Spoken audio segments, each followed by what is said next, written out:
கடைசி கடிதம். ஒரு நாள் நீங்கள் மிகவும் நேசிக்கும் ஒருவருக்கு நேரம் கொடுக்க முடியாமல் போனால்?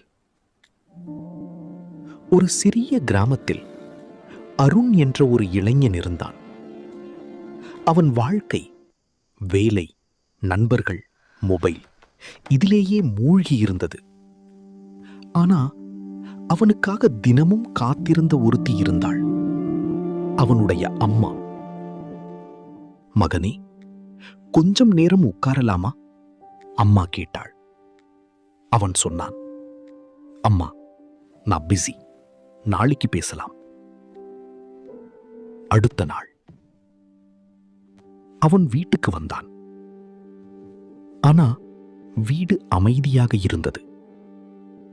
அவன் அம்மா இல்ல.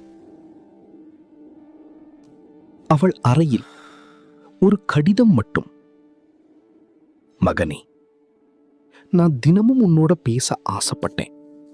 ஆனா உனக்கு நேரம் இல்ல. நான் போயிட்டேன். ஒரு நாள் உலகம் உன்னை புரிஞ்சுக்காத நேரம் வரும். அப்போ நான் இல்லாததுதான் உனக்கு வலி. உன் அம்மா. அந்த நொடியில் அருணின் உலகமே உடைந்தது. அம்மா, ஒரு நிமிஷம் நேரம் கொடுத்திருக்கலாமே.